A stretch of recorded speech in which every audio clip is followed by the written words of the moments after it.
Oi gente, sejam todos muito bem-vindos a mais um conteúdo aqui no Acidamente. Meu nome é Ana Paula, eu sou psicóloga e hoje nós estamos aqui juntos para falar daquela ideia que algumas pessoas, principalmente mulheres, mas não somente, parecem viver esperando por alguém que venha salvá-las, resolver os seus problemas e dar sentido às suas vidas. Mas será que isso é só uma questão de romantismo excessivo? Ou pode ser um padrão emocional mais profundo, com raízes na história psíquica e social e nos seus vínculos afetivos? Nesse conteúdo de hoje eu vou aqui te explicar o que está por trás deste comportamento que muitas vezes é mal compreendido, julgado ou até ridicularizado por pessoas que não o entendem. E como que ele se conecta com os conceitos reais da psicologia clínica, como o transtorno de personalidade dependente. E também como cada forma como a pessoa se coloca no mundo, segundo a fenomenologia existencial, pode contribuir para esse olhar dessa pessoa romantizada que espera ser salva. Se você convive com alguém assim ou se você já se sentiu desse jeito em algum momento na sua vida, fica comigo até o final porque esse conteúdo pode te ajudar a enxergar com mais profundidade algo que é muito mais comum e humano do que parece. Aproveita aqui a vinheta do canal para deixar o seu like e se inscreva caso ainda esteja perdendo os conteúdos semanais aqui no As da Mente.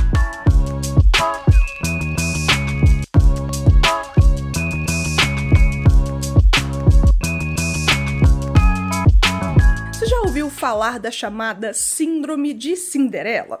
Embora esse não seja um termo oficial reconhecido pelo DSM-5, que é o manual diagnóstico usado pela psiquiatria e pela psicologia para classificação dos transtornos mentais, ele tem sido utilizado como uma metáfora psicológica para descrever padrões de funcionamento afetivo relacional, principalmente ou especialmente em mulheres, marcados por uma dependência emocional, idealização de figuras de salvamento e medo de autonomia. Se você está chegando aqui no canal agora, eu já tenho vários conteúdos destrinchando a dependência emocional em si, a codependência, teorias do apego, já estão por aqui no canal. Só você procurar nos temas anteriores ou digitar aqui o nome que você com certeza vai encontrar, porque esses conteúdos serão muito válidos para o seu desenvolvimento pessoal. Como psicóloga clínica, eu vejo essas expressões surgindo em alguns momentos nos discursos populares, quase sempre como um rótulo para mulheres que esperam demais dos outros ou que não sabem se virar sozinhas. No entanto, o que há por trás disso é muito mais complexo e exige cuidado na observação desse tipo de fenômeno. Importante, mais uma vez eu vou falar porque nunca é demais. Esse tipo de conteúdo aqui no Nossa Mente não tem a pretensão de fazer diagnósticos e nem te sugerir a fazer, porque saúde mental é sim coisa séria e o diagnóstico, claro, é feito dentro de consultório com um psiquiatra ou com um psicólogo especialista em psicodiagnóstico, em uma investigação que é multifatorial e vai investigar vários pontos da vida daquele sujeito em vários momentos diferentes ou em vários contextos diferentes. Segue aqui essa recomendação para você não achar que eu estou sugerindo ou fazendo diagnóstico alheio incorretamente, tá bom? Como comentado anteriormente, a síndrome da Cinderela não existe enquanto um diagnóstico. Ninguém vai ter esse diagnóstico formado porque ele não existe. Não é um diagnóstico formal dentro do campo da saúde mental. É apenas um nome popular para a apresentação de uma soma de características, padrões comportamentais comum a um sujeito que podem causar desconforto ou sofrimento social ou psíquico. No campo psicossocial, é possível perceber que os comportamentos associados à chamada Síndrome da Cinderela costumam aparecer sob a forma de traços de personalidade dependente, baixa autoestima, dificuldade em tomar decisões autonomamente e um desejo intenso de ser protegida ou resgatada.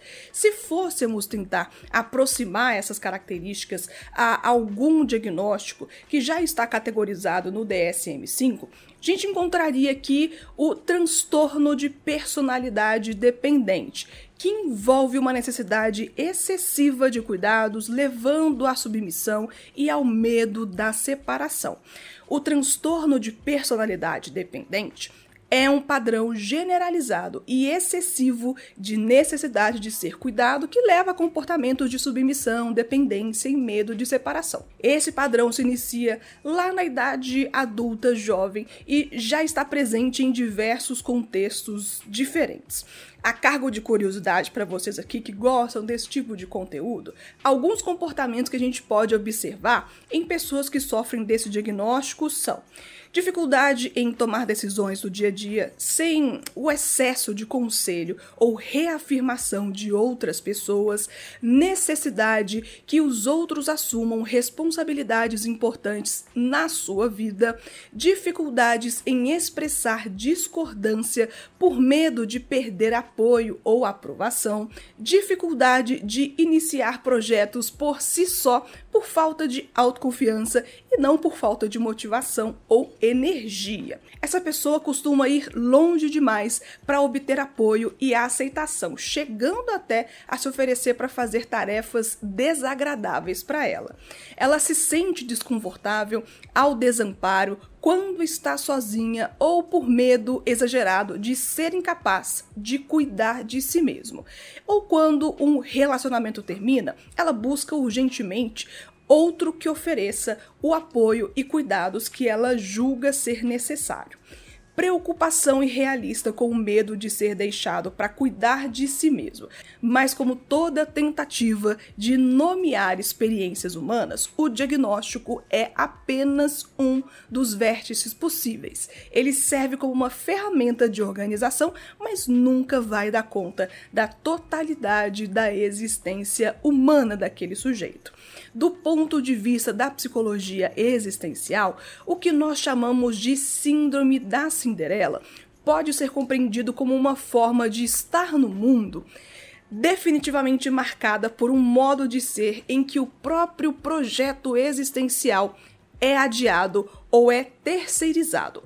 O que isso significa? Significa que é como se a pessoa não se percebesse como agente da própria vida, sempre esperando que alguém, geralmente uma figura idealizada, fantasiada, venha cumprir o papel de salvador, tirando-a de uma condição de invisibilidade, de uma solidão que mata ou um abandono emocional. Essa espera, ainda que inconsciente, nós estamos falando aqui de coisas do campo do inconsciente, muitas vezes não são racionalizadas, pode se enraizar em vivências precoces de negligência afetiva, traumas relacionais ou mensagens familiares que ensinaram que o valor da mulher está em ser desejada, escolhida e cuidada, não em ser livre, ser potente, ter uma autonomia verdadeira.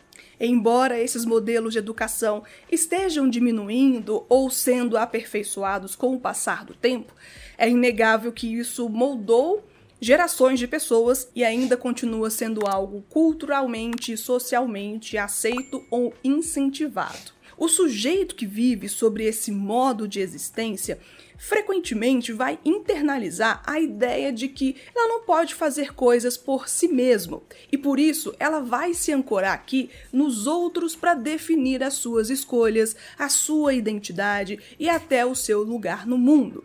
Esse tipo de dinâmica pode parecer frágil ou passiva do ponto de vista externo, mas internamente ela é marcada por uma angústia profunda, a de não saber o que se é fora do olhar do outro. O medo do abandono é mais do que o medo da solidão, como a gente pode imaginar vendo de fora. É o medo de não existir sem ser para alguém. Percebe como isso pode ser complicado? Isso pode ser realmente angustiante?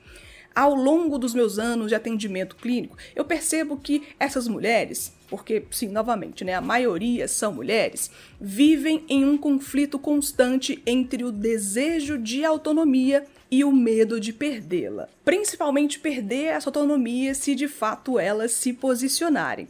Elas hesitam entre romper relações abusivas e permanecer nelas pelo medo do vazio, pelo medo de não existir, já que ela existe através do olhar do outro apenas. muitas vezes se retraem diante de oportunidade de crescimento profissional ou pessoal, porque inconscientemente elas associam o sucesso com o risco de não serem mais amadas, de assustarem o outro, de ser mais do que o outro a ponto de não chamarem a atenção mais, para serem cuidadas, para serem acolhidas. A armadilha emocional aqui é sutil, mas ela é devastadora. Quanto mais elas tentam ser, entre aspas, boas, aceitáveis e desejáveis para manter os vínculos, mais elas se afastam de si mesmas, aquele eu interior, aquele eu de verdade. Note aqui que nós estamos falando, cara pessoa, de um ciclo de sofrimento que se autoalimenta. Essa pessoa, ela sempre precisará mais e mais desse outro para fortalecer a sua própria identidade.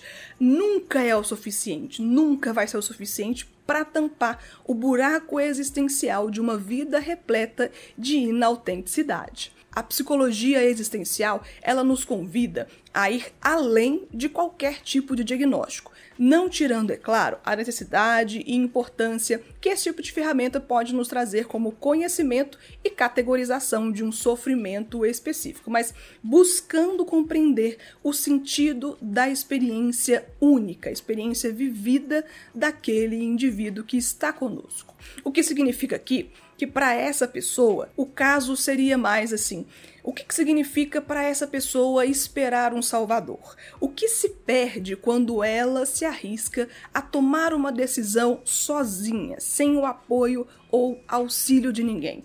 Que imagens de si mesma ela carrega e que narrativas sustentam esse modo único de ser? Quando nós mergulhamos nessas perguntas, junto ao paciente, na clínica, sem pressa ali de rotular ou de buscar um nome para isso, mas com presença autêntica, terapêutica, de quem escuta o ser humano em sua totalidade, algo pode começar a emergir. Não se trata de curar um sintoma, uma síndrome, um transtorno, mas sim de reconhecer que todo modo de viver tem uma história, uma dor e um desejo que muitas vezes é oculto, ainda não foi descoberto, ainda não foi colocado em prática. A chamada síndrome da Cinderela, portanto, aqui, cara pessoa, pode ser vista como um modo de existir ainda não apropriado de si mesmo.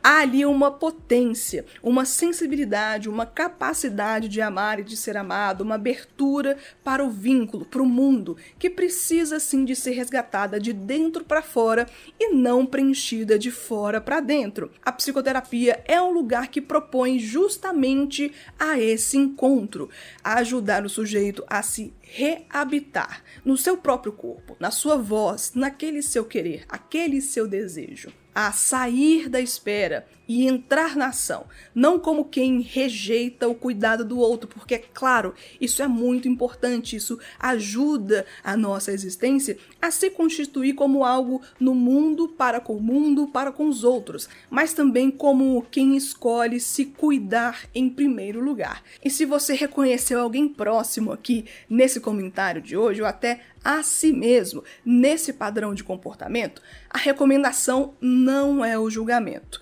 mas sim o acolhimento. Essa forma de viver não nasce do nada, não brota do nada. Ela é cultivada em anos de solo, de abandono, silêncio e de repetição.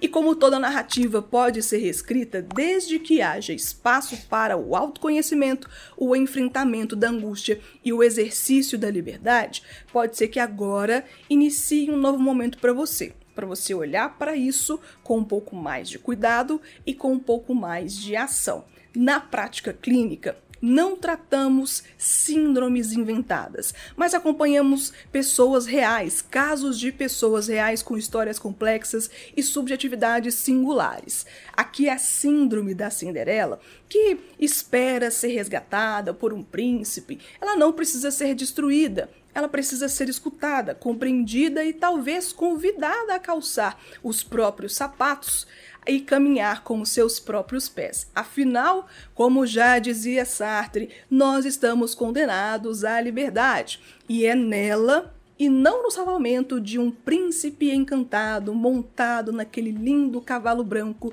que se encontra a possibilidade de uma existência plena. E se você chegou até aqui, obrigada por me acompanhar nessa reflexão de hoje. Falar sobre a chamada Síndrome da Cinderela é, na verdade, falar sobre formas de como aprendemos, consciente ou inconscientemente, abrir mão de nós mesmos em troca de pertencimento, afeto ou segurança. Mas há sempre um caminho de volta, um caminho que começa com o autoconhecimento, passa pelo enfrentamento da dor e chega na possibilidade de viver de forma autêntica, respeitando o seu direito e liberdade. E se esse conteúdo de hoje fez sentido para você, te tocou de alguma forma ou te ajudou a enxergar novas possibilidades, deixa aqui embaixo um comentário, compartilha também com outras pessoas que possam se beneficiar dessa escuta de hoje. E se você quiser continuar refletindo comigo sobre dependência emocional, relações e desenvolvimento pessoal, tem muito mais conteúdo aqui no canal para você. Aproveita para se inscrever aqui no Acidamente e ativar as notificações. A sua participação, como eu falo sempre, ela é muito importante para a gente manter esse bate-papo ativo, mesmo quando o conteúdo já tivesse encerrado. Obrigada por me acompanhar até o finalzinho aqui e um beijo para você. Espero te ver aqui no próximo conteúdo bate-papo no canal. Assim eu espero. Tchau, pessoal!